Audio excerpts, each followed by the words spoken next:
Happy Friday, everybody. Max here, filling in for Akeem with your fix of entertainment news. Coming up, Deadpool and Wolverine's director has made the dubious claim that you won't have to do any MCU homework to know what's going on in the movie. The director of Alien Romulus showed off his pet animatronic facehugger, and you can have your very own pet animatronic Megatron that actually transforms, but it's going to cost you. Let's get into it.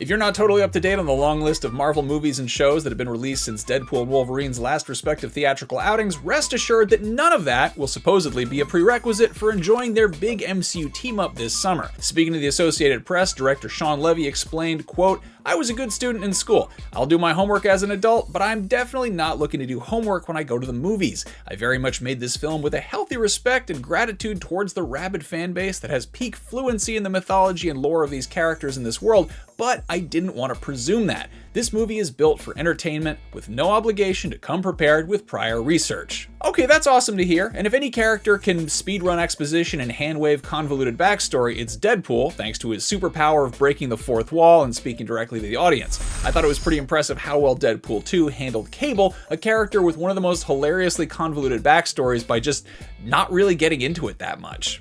That said, I imagine Deadpool and Wolverine will be a lot more entertaining for anyone who's in the know, if only for all the references and Easter eggs. The last trailer managed to pack a handful of fairly deep-cut nods to other Marvel stuff, like fight choreography that was a direct homage to Sam Raimi's first Spider-Man movie, and a sign in the background for a business called Liefeld's Just Feet, which is a jab at Deadpool co-creator Rob Liefeld's reputation for not being able to draw feet very well.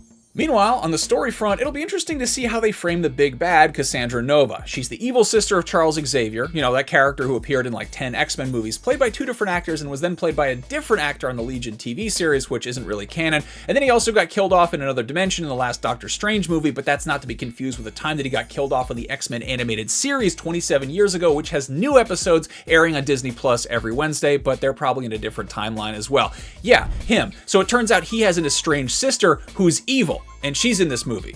And that's one character who is set to appear, so again, no homework required. Marvel movies have finally captured the true essence of Marvel Comics in that there is so much to catch up on. There's basically no good jumping on point unless you either want to do a whole lot of homework or just kind of jump in and figure out what's going on as you go.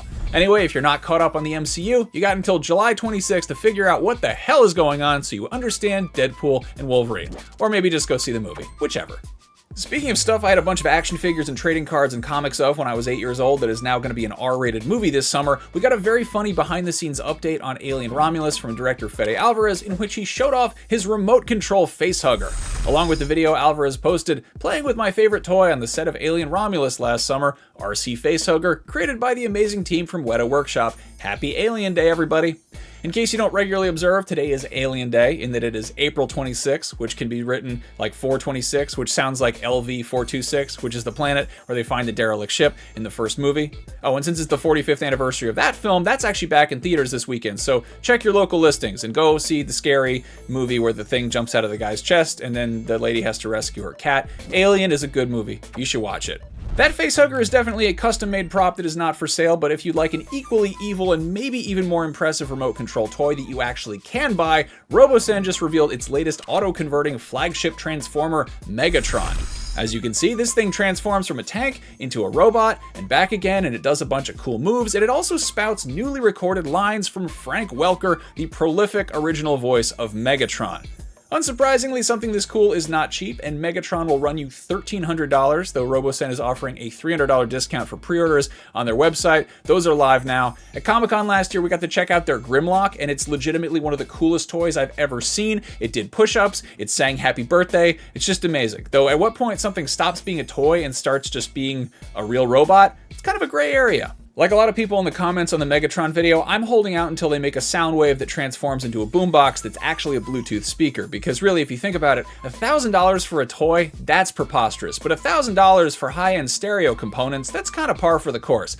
Anyway, that's your fix. If that facehugger didn't bug you, go check out our review for Infested, a horror movie about spiders. It sounds kind of like the movie Arachnophobia, except it's not funny, and I will absolutely not watch this film because it looks too scary. I can't do spiders. On that note, have a great weekend, everybody. For all the latest and greatest news from the world of pop culture, you know where to find it because you're already there. IGN.